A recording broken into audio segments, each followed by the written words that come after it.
The final checkpoint materialized out of the darkness like a beacon of salvation after hours of grueling night navigation.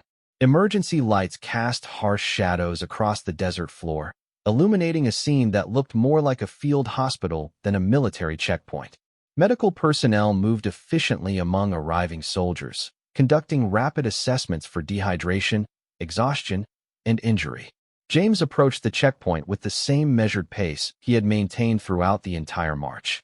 His uniform bore the accumulated dust and sweat of 18 hours in the desert, but his movement remained controlled and purposeful.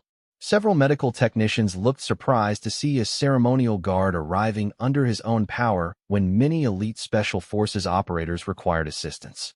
Sergeant Mitchell, reporting to Checkpoint 3, he announced to the supervising officer, a colonel whose multiple combat ribbons indicated extensive operational experience. The colonel studied James with obvious curiosity, checking his arrival time against a master list. Outstanding time, Sergeant. You've completed one of the most challenging endurance tests in our curriculum while maintaining better pace than most participants with specialized training. The final challenge proved to be unlike anything presented at the previous checkpoints. Instead of technical skills or physical tests, participants faced a comprehensive psychological evaluation designed to assess decision-making abilities under extreme stress. The scenario involved a simulated hostage rescue operation where every choice carried potentially fatal consequences for innocent civilians. This exercise will test your ability to process complex information rapidly while maintaining clear judgment despite physical and emotional exhaustion, explained Dr. Sarah Chun, the military psychologist overseeing the evaluation. You will face a series of tactical decisions where there are no perfect answers, only choices that minimize casualties while achieving mission objectives. The simulation began with James seated in a darkened room, facing multiple computer screens displaying a three-dimensional tactical scenario. Hostages were held in a multi-story building surrounded by hostile forces with unknown capabilities and intentions.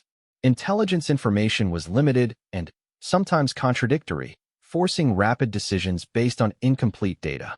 James approached the simulation with the same methodical analysis he brought to ceremonial planning. Every state occasion required detailed contingency planning for dozens of potential problems, from weather disruptions to security threats. The ability to think through complex scenarios and develop flexible response plans had become second nature during his ceremonial service. The first tactical decision involved choosing between two potential entry routes, each offering different advantages and risks. James studied the available information carefully, weighing the intelligence reports against the visual evidence displayed on his screens. His years of ceremonial experience had taught him to trust verified information while remaining skeptical of assumptions. As the simulation progressed, the decisions became increasingly complex and time-sensitive. Hostage casualties mounted with every delayed choice, creating enormous psychological pressure to act quickly even when information remained incomplete. Many participants cracked under this pressure, making impulsive decisions that resulted in catastrophic simulated casualties. James maintained his analytical approach despite the mounting pressure. Each decision received the same careful consideration he would apply to ceremonial planning, where a single mistake could create international embarrassment. The stakes felt different, but the decision-making process remained fundamentally similar. The simulation reached its climax with a final scenario that required splitting forces to address multiple simultaneous threats. James had to allocate limited resources across competing priorities while maintaining coordination between separated elements. The complexity required processing enormous amounts of information while predicting the consequences of various tactical choices. When the simulation concluded, Dr. Chun reviewed the results with obvious interest. Your decision-making pattern is unusual, Sergeant Mitchell. Most participants either become overly aggressive under pressure or freeze when faced with complex choices. You maintained consistent analytical processes throughout the entire scenario. Ceremonial duties require similar decision-making skills, James explained. When you're responsible for representing your nation on the world stage, every choice carries significant consequences. You learn to think through problems systematically rather than relying on instinct alone. The final results were announced at dawn, with exhausted participants gathered around Captain Rodriguez as he read the scores. Only 18 soldiers had successfully completed all aspects of the exercise, representing the finest military personnel from allied nations. James stood quietly among them, his presence no longer drawing curious glances or skeptical comments. "Ladies and gentlemen," Captain Rodriguez announced, his voice carrying new respect for the assembled soldiers. "You have completed one of the most demanding military assessments ever conducted in peacetime. Each of you has demonstrated exceptional competence across multiple military disciplines." When individual scores were announced, James found himself ranked third overall, trailing only a Delta Force operator and a British SAS trooper. His performance had been consistently excellent across all phases, with particularly high marks for decision-making under pressure and adaptation to unfamiliar challenges. Chief Petty Officer Williams approached James as the group dispersed, his earlier skepticism replaced by genuine respect. "I owe you an apology, Sergeant. I made assumptions about ceremonial duties that were completely wrong." "No apology necessary," James replied. "Most people don't understand the connection between ceremonial service and combat readiness. I didn't fully understand it myself until this exercise." The conversation was joined by several other participants who had come to appreciate James's quiet competence during the challenging 3 days. The German Special Forces team leader, a veteran of multiple combat deployments, offered his own perspective on the unexpected performance. "In my experience, the best soldiers are not always the ones who look most impressive during peacetime," he observed. "True military excellence comes from discipline, attention to detail, and the ability to perform under pressure. You demonstrated all of these qualities." As the exercise concluded and participants prepared to return to their home units, James reflected on the lessons learned during his time in the Nevada desert. The connection between ceremonial duties and combat effectiveness was clearer now, rooted in shared requirements for precision, discipline, and unwavering performance standards. Captain Rodriguez pulled James aside before his departure, offering insights that would influence his career trajectory for years to come. "Your performance here has generated significant interest among senior leadership. There may be opportunities for cross-training programs that could utilize your unique skill set." The flight back to England provided time for deeper reflection on the experience. James had entered the exercise as a ceremonial guard whose primary responsibility involved standing motionless in distinctive uniform. He was returning as a soldier whose capabilities had been proven against the highest international standards. The return to ceremonial duties felt different now, infused with new understanding of their broader military significance.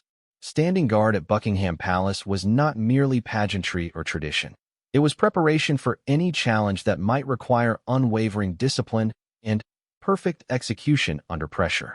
Tourists continued to pose for pictures beside him, still unaware that beneath the distinctive uniform stood a man whose abilities had impressed some of the world's finest special forces operators. The secret knowledge added depth to his ceremonial service, connecting historical tradition with contemporary military excellence. Word of his performance gradually spread through military channels, leading to invitations for additional specialized training and cross-cultural military exchanges. The ceremonial guard who had shocked American special forces became a symbol of hidden capabilities within traditional military roles. Years later, James would look back on those 3 days in the Nevada desert as a turning point in his understanding of military service. The exercise had proven that excellence could emerge from unexpected sources, that ceremonial traditions and combat effectiveness were not mutually exclusive concepts. The lesson resonated far beyond his individual experience, influencing military thinking about the value of diverse training backgrounds and the importance of looking beyond surface appearances when assessing military capabilities. The British Royal Guard who impressed U.S. soldiers had demonstrated that true military excellence could not be confined to narrow categories or conventional expectations. His story became part of military folklore, told in training facilities and officer academies as an example of how discipline, precision, and unwavering standards could translate across seemingly different military contexts. The ceremonial guard had proven that the qualities that make an excellent soldier are universal, regardless of the specific uniform they wear or the particular duties they perform. The checkpoint challenge proved to be more complex than a simple rest stop. Captain Rodriguez stood beside a table covered with disassembled weapons from various NATO forces. American M4 carbines, German G36 rifles, British SA-80s, and several others.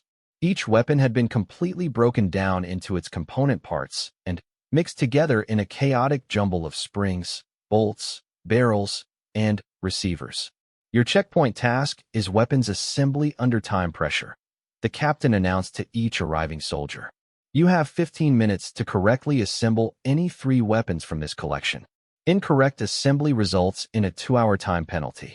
Failure to complete 3 weapons means automatic elimination from the exercise. James surveyed the scattered components with the analytical eye he had developed during his ceremonial training. Years of maintaining and caring for ceremonial weapons had taught him to understand firearms at a fundamental level. Every spring, every pin, every mechanism had to function perfectly during state occasions where mechanical failure could create international embarrassment. Around him, other participants attacked the challenge with varying degrees of success. The Special Forces operators worked quickly, their muscle memory guiding their hands through familiar assembly procedures. However, several struggled with weapon systems they had never encountered before, losing precious time trying to force incompatible parts together. James began with the British SA-80, his hands moving with practiced efficiency through the assembly sequence. Each component clicked into place with the satisfying precision of perfect mechanical fit.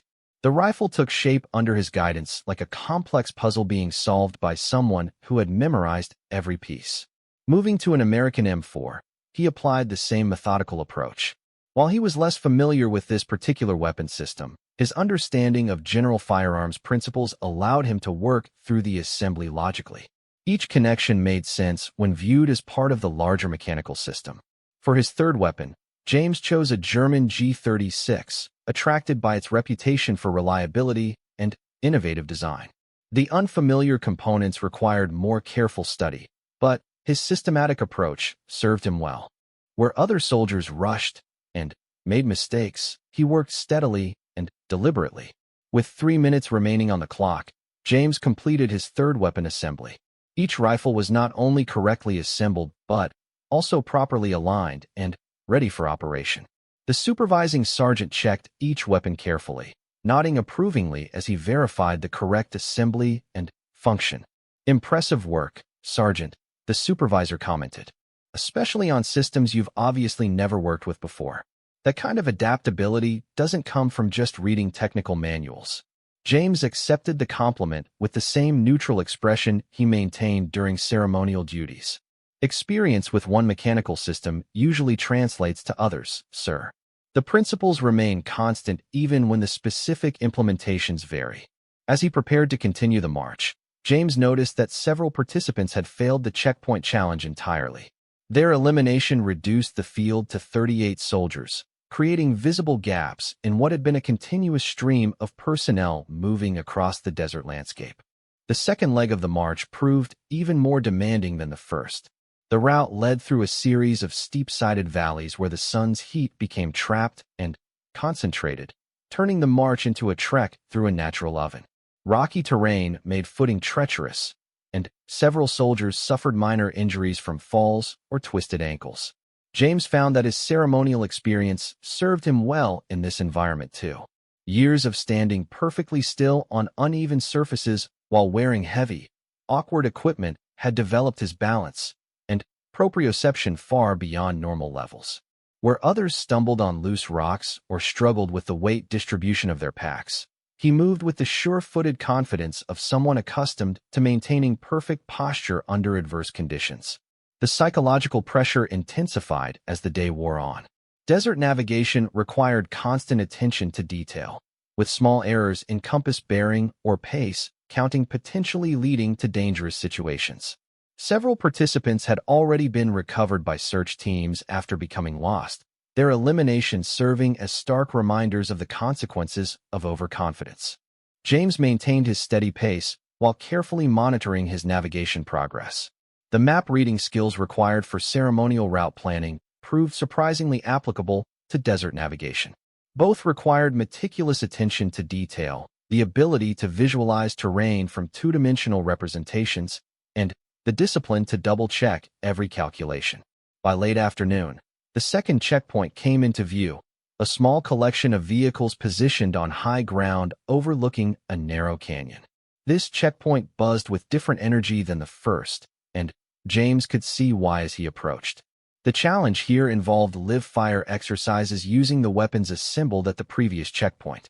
"Welcome to Checkpoint 2, announced a grizzled master sergeant whose multiple deployment patches told the story of extensive combat experience. "Your task here is precision marksmanship under stress conditions. You will engage targets at ranges from 100 to 400 meters while wearing full combat load and managing simulated combat stress." The stress simulation proved to be ingeniously cruel. Loud explosions detonated at random intervals, designed to test concentration and trigger control. Smoke grenades created visual obstacles that forced shooters to adapt their aim points constantly. Most challenging of all, each participant had to engage targets while balancing on an unstable platform that shifted and moved with every shot. James approached the firing line with the same methodical preparation he brought to every task. His years of ceremonial duty had involved extensive marksmanship training, not for combat purposes but to ensure perfect performance during military ceremonies involving firearms. Every shot had to be precisely placed, with no room for error when representing the crown. The first target appeared at 100 meters, a standard military silhouette that would have been simple under normal circumstances. However, the unstable platform and ongoing explosions transformed the shot into a complex exercise in timing and balance. James settled into his firing position, letting his body find its natural stability point despite the platform's movement. The trigger squeeze came at the precise moment when platform movement, breathing cycle, and sight alignment all converged. The shot broke cleanly, striking the target's center mass with the kind of precision that spoke of extensive training and natural ability. Around him, other participants struggled with the challenging conditions, their shots scattered across the target area or missing entirely. As the targets increased in range, the difficulty multiplied exponentially.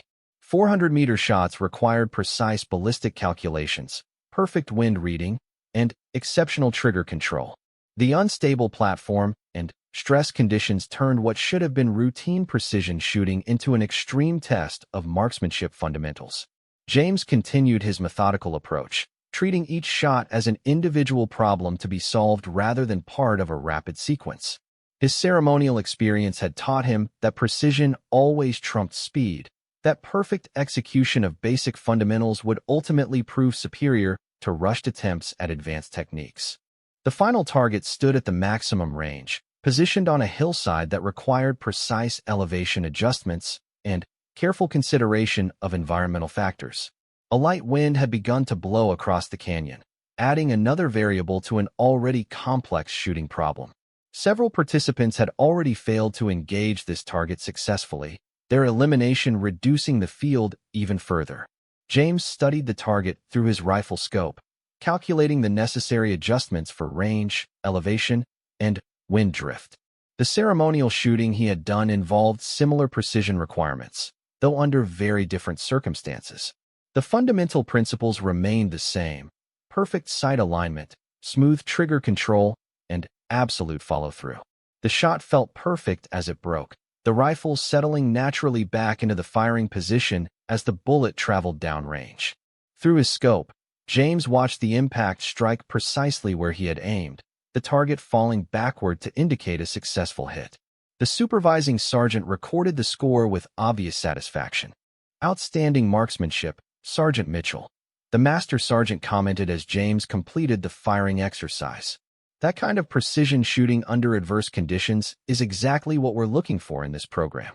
As he prepared his equipment for the final leg of the march, James reflected on the day's events. Each challenge had tested different aspects of military competence, but all had drawn on skills developed during his ceremonial service. The connection between ceremonial duties and combat effectiveness was becoming clearer with each successfully completed task. The field had been reduced to 26 participants by the elimination of soldiers who failed the marksmanship challenge. Those remaining represented the most capable and determined personnel from their respective units, creating an atmosphere of intense competition tempered by mutual respect for demonstrated competence.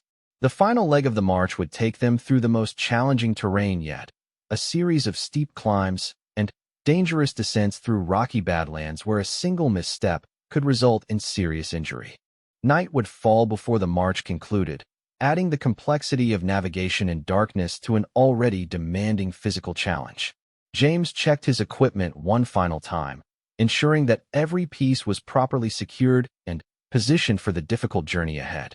His methodical preparation drew approving nods from nearby participants who had come to recognize his quiet competence and steady reliability. The morning sun cast long shadows across the Nevada desert as Sergeant James Mitchell adjusted his ceremonial red tunic one final time. The fabric felt strange against his skin after months of wearing standard combat gear, but today was different. Today, he would represent the Queen's Guard in front of some of the most elite soldiers the United States military had to offer. James had spent 8 years standing motionless outside Buckingham Palace, his tall black bearskin hat becoming as much a part of his identity as his own shadow. Tourists would pose for pictures beside him, sometimes trying to make him smile or laugh, never knowing that beneath that stoic exterior stood a man who had completed some of the most rigorous military training in the world. The invitation had arrived 3 weeks earlier, delivered through official channels that made even his commanding officer raise an eyebrow. The U.S. Army's 75th Ranger Regiment was conducting a specialized combat assessment program designed to test the limits of international military cooperation. They wanted representatives from allied nations to participate in what they called Exercise Iron Brotherhood, a grueling 3-day test that would push soldiers beyond their normal capabilities. Most countries had sent their special forces operatives or elite infantry units. Britain, however, had chosen to send James Mitchell, a ceremonial guard whose daily routine involved standing perfectly still for hours while wearing a uniform that weighed nearly 40 pounds. The American base buzzed with activity as soldiers from 12 different nations prepared for the exercises ahead. James could hear the confident chatter of Navy SEALs, the measured discussions of German special forces, and the quiet intensity of Canadian JTF-2 operators. Each group seemed to radiate the kind of battlefield confidence that came from years of combat experience and advanced tactical training. As James walked toward the briefing area, he noticed the curious glances from other participants. Some looked amused, others confused. A few American soldiers nudged each other and pointed at his distinctive uniform. He could almost hear their thoughts. What was a palace guard doing at a combat assessment designed for warriors? Captain Rodriguez, the exercise coordinator, stood at the front of the briefing room as participants filed in. The Puerto Rican officer had served 3 tours in Afghanistan and bore the kind of weathered look that spoke of real combat experience. His eyes swept across the assembled soldiers, pausing momentarily on James before continuing his visual inspection. "Gentlemen," Captain Rodriguez began, his voice carrying the authority of someone accustomed to being obeyed without question. "Over the next 3 days, you will be tested in ways that will challenge everything you think you know about military excellence. This is not about individual glory or national pride. This is about understanding what it means to be a soldier in the truest sense of the word." The briefing continued with detailed explanations of the challenges ahead. Physical endurance tests that would push human limits. Combat simulations using live ammunition and real explosives. Psychological evaluations designed to break down mental barriers. Navigation exercises through hostile terrain with minimal equipment. James listened intently, his face maintaining the same neutral expression that had become second nature during his years of ceremonial duty. He noticed how the other soldiers shifted in their seats, some leaning forward with obvious excitement, others maintaining the calm demeanor of veterans who had seen everything before. When Captain Rodriguez announced the first challenge, a 40-mile forced march through desert terrain carrying full combat loads, several soldiers exchanged knowing glances. This was their element, the kind of physical trial that separated elite operators from regular infantry. Each participant will carry standard combat equipment weighing approximately 60 pounds, the captain continued. Water will be limited to what you can carry. Navigation will be by map and compass only. GPS devices are prohibited. The route includes 3 checkpoints where you will face additional challenges. Failure to complete the march within the 18-hour time limit results in immediate dismissal from the program. As the briefing concluded, soldiers began clustering into small groups, discussing strategy and sharing information about the terrain ahead. James found himself standing alone near the back of the room, watching the social dynamics unfold. Years of ceremonial duty had taught him the value of observation, of reading people and situations without drawing attention to himself. A tall Navy SEAL approached him, curiosity evident in his expression. "I'm Chief Petty Officer Williams," the man said, extending his hand. "Mind me asking what brings a Queen's Guard to a special operations exercise?" James shook the offered hand, noting the firm grip and the calluses that spoke of extensive weapons training. "Sergeant Mitchell," he replied simply. "I suppose someone thought it would be interesting to see how ceremonial duties translate to combat situations." Williams studied him for a moment, clearly trying to assess whether James was being serious or sarcastic. "No offense, but standing guard at a palace seems pretty different from what we're about to face out here." "Different, yes," James agreed, "but perhaps not as different as you might think."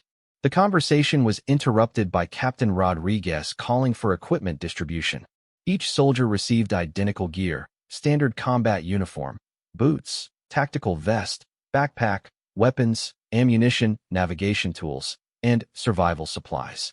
The weight distribution was carefully calculated to create maximum physical stress while maintaining realistic combat loads. As James examined his equipment, muscle memory from his early military training began to resurface. Before joining the Queen's Guard, he had completed the same basic infantry courses as any British soldier.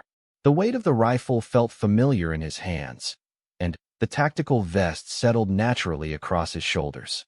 Other participants were making their final preparations, checking equipment, and discussing last-minute strategy.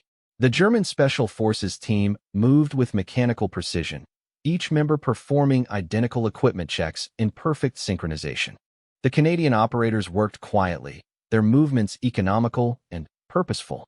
The American Special Forces soldiers displayed the confident swagger that seemed to be their trademark. James methodically arranged his gear, drawing on habits developed during countless hours of ceremonial preparation. Every piece of equipment had its designated place. Every strap was adjusted for optimal weight distribution. The process was meditative, requiring the same attention to detail that had made him an exemplary ceremonial guard. As the sun reached its zenith, Captain Rodriguez gathered the participants at the starting point. The desert stretched endlessly in all directions, heat waves already beginning to rise from the sand despite the early hour. In the distance, rocky outcroppings marked the challenging terrain that lay ahead. "This is where we separate the elite from the exceptional," the captain announced. "Your first checkpoint is 15 miles northeast. Follow your map carefully. This desert has claimed the lives of experienced soldiers who became overconfident about their navigation abilities." The starting signal came without fanfare. A simple hand gesture that sent 43 soldiers from 12 nations into motion across one of the most unforgiving landscapes on Earth. Most participants immediately settled into the ground-eating pace of experienced endurance athletes, their training evident in every stride. James found his rhythm more slowly, his body adjusting to the demands of carrying combat weight over difficult terrain. The ceremonial duties that others saw as mere pageantry had actually built tremendous core strength and endurance. Standing motionless for hours while carrying heavy equipment required a different kind of fitness than running or weightlifting, but it was fitness nonetheless. The first few miles passed in relative quiet, with soldiers spread across the landscape according to their individual pacing strategies. Some moved in small groups, sharing navigation duties and maintaining conversation to pass the time. Others preferred solitary progress, focusing entirely on internal rhythm and efficient movement. As the day grew hotter, the true nature of the challenge became apparent. This was not simply a test of physical endurance. It was psychological warfare against the natural human desire to quit when faced with seemingly impossible demands. The desert sun beat down mercilessly, turning the march into a battle against dehydration and heat exhaustion. James discovered that his years of standing perfectly still in all weather conditions had given him an unusual tolerance for physical discomfort. Rain, snow, blazing sun, bitter wind. He had endured them all while maintaining absolute composure. The desert heat was simply another form of atmospheric adversity to be overcome through mental discipline. By the 10-mile mark, the field had already begun to spread out significantly. Several participants showed clear signs of distress, their pace slowing as they struggled with the combined effects of heat, weight, and challenging terrain.